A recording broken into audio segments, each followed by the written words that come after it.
Bonjour à tous. Bonjour à toutes, bonjour à tous. Est-ce du son? Donc vous allez pouvoir regagner... Ah, le son commence à emplir la salle. On inaugure en quelque sorte dans ce format-là la nouvelle salle Clémenceau. Donc excusez des quelques petites imperfections, des petits calages. Donc vous allez pouvoir regagner vos places. On va commencer dans quelques fractions de secondes.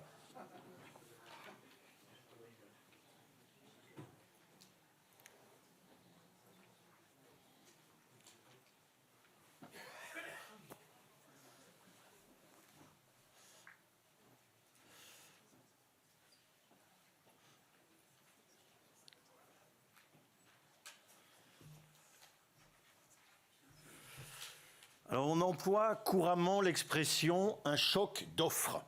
Avec les services express régionaux métropolitains, ce qui est visé d'ici 2030, c'est un choc, que dis-je, une déferlante d'offres de services des transports du quotidien pour une grosse dizaine de nos métropoles en désenclavant les territoires périurbains et ruraux voisins.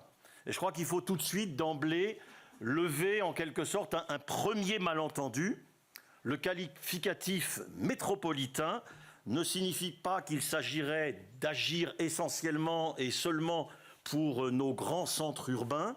Il signifie, ce qualificatif, que ces collectivités, les métropoles surtout, autorités organisatrices de la mobilité dans leur territoire, seront à la manœuvre avec les régions, d'où le R de SERM, Services Express Régionaux Métropolitains.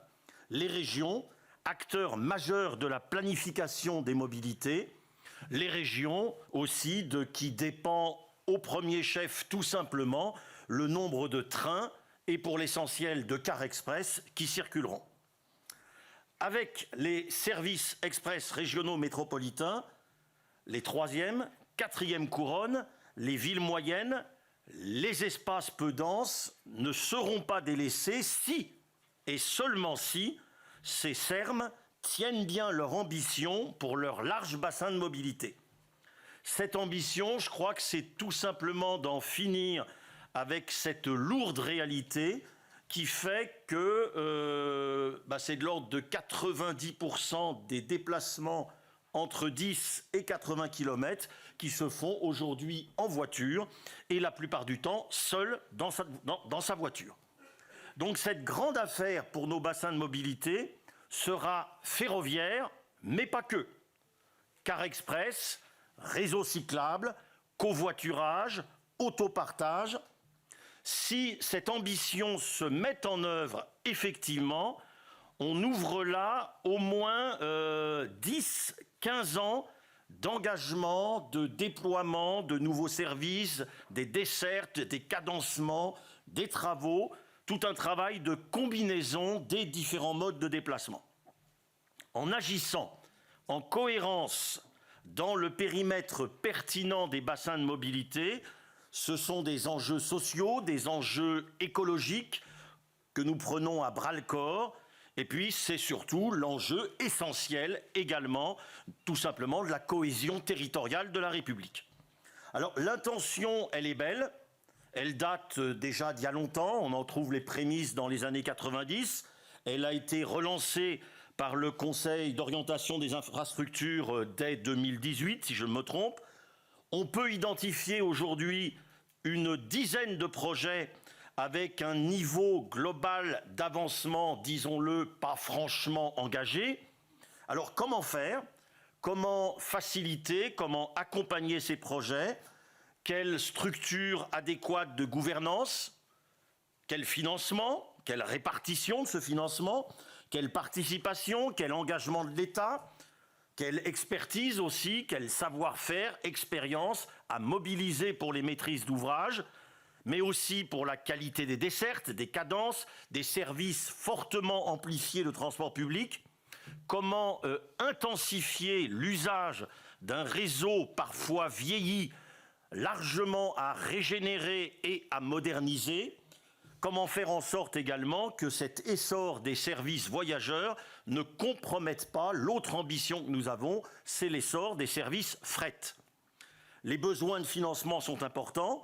Pour l'investissement, le cas échéant pour des infrastructures, des gares, pôles d'échange, du matériel roulant évidemment.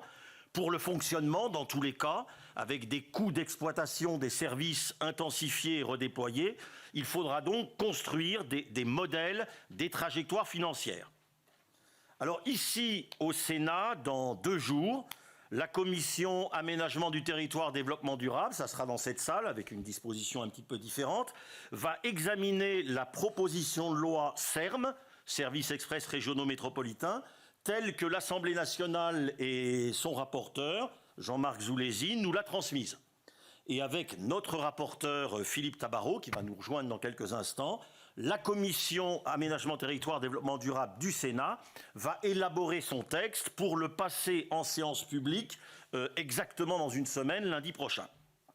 Notre colloque cet après-midi ici au Sénat se veut donc juste avant cette phase parlementaire l'occasion de dialoguer, de débattre de façon très ouverte avec une grande variété d'acteurs et de parties prenantes. Et je les remercie toutes et tous, parce que tout le monde a accepté de contribuer, parlementaires de façon transpartisane, l'association Objectif RER métropolitain, les représentants des usagers, des élus des collectivités pionnières, la SNCF et la Société du Grand Paris, qui s'appelle encore aujourd'hui Société du Grand Paris. Alors nous aurons 3 tables rondes qui structureront nos échanges. La première table ronde sur les changements, les transformations visées par les SERM. En gros, quels objectifs, quels intérêts dans cette affaire. La deuxième sur les réalisations des territoires déjà engagés, leur expérience, leur avancée, leurs déconvenues aussi parfois, en tout cas les leçons qu'ils peuvent nous transmettre. Et enfin, la troisième table ronde qui portera précisément sur les conditions de mise en œuvre, quelle organisation, quels moyens, quelles places respectives des 2 principaux acteurs publics que sont la SNCF et la SGP.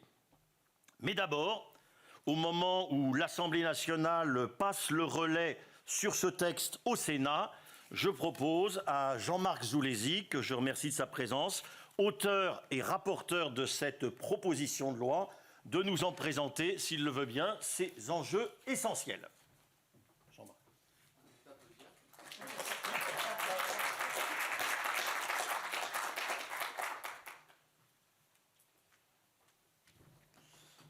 Merci beaucoup pour cette introduction et un grand merci à toi pour l'organisation de ce moment important. Merci à vous d'avoir répondu présent. En témoigne cette salle bien remplie. Merci aux élus, aux collègues députés et sénateurs présents. Un petit clin d'œil à notre président du Conseil d'orientation des infrastructures, Monsieur Valence. Merci beaucoup aussi de ta présence dans une actualité qui est chargée puisque tu es à la tête aussi d'une commission d'enquête sur le fret ferroviaire et dès cet après-midi, tu continueras tes travaux sur ce sujet. Il me revient cette tâche de pouvoir en quelques minutes vous rappeler le travail qui a été fait à l'Assemblée nationale sur ce texte des services express régionaux métropolitains. Et je tiens aussi à saluer le travail que nous avons d'ores et déjà fait avec Objectif RER métropolitain, puisque à l'époque, nous avions annoncé en grande pompe la naissance de cette proposition de loi et nous avons travaillé ensemble son élaboration.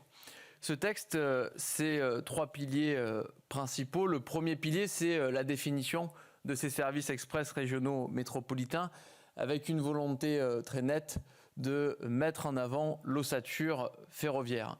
Cette richesse de notre territoire, mais en ne mettant pas de côté eh bien, la nécessité de pouvoir désenclaver nos territoires et donc en ne mettant pas de côté tous les transports qui soient collectifs, décarbonés.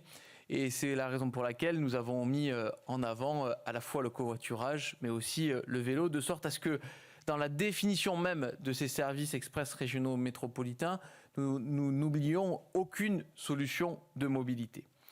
Dans cette définition, il nous a été vraiment essentiel de pouvoir aussi mettre en avant le rôle des collectivités territoriales, des autorités organisatrices de la mobilité, mais aussi des régions, main dans la main, qui devront faire une proposition de labellisation au gouvernement, de sorte à ce que, au regard des critères, ossature ferroviaire et désenclavement des territoires, il puisse y avoir une labellisation et nous l'espérons tous des financements supplémentaires.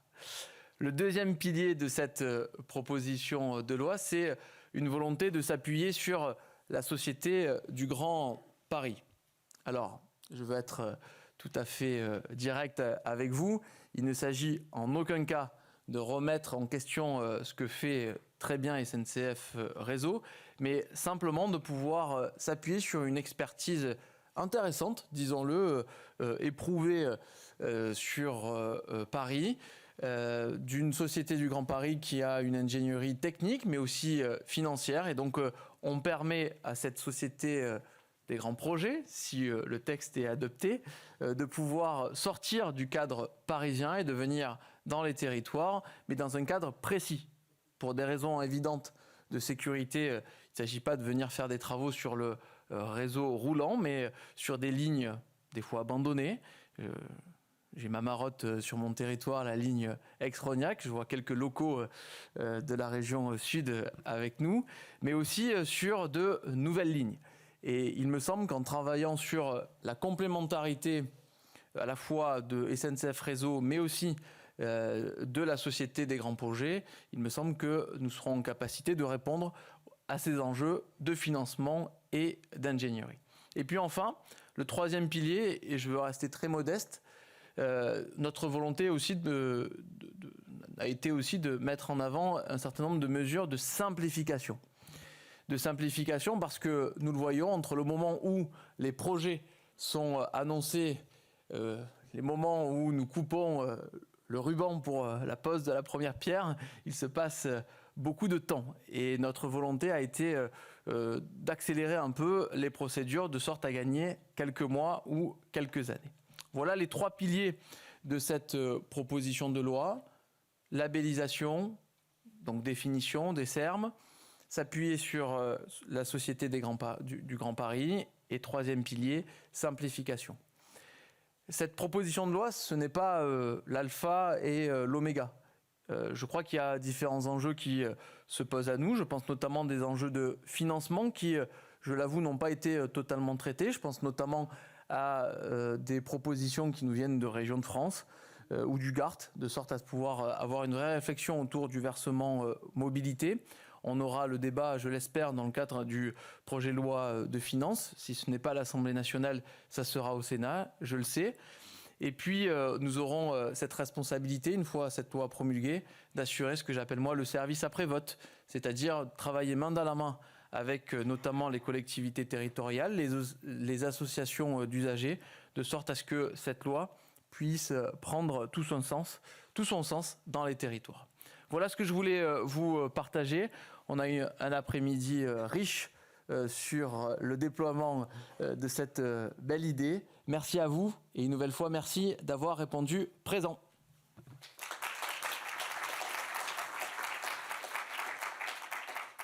Merci.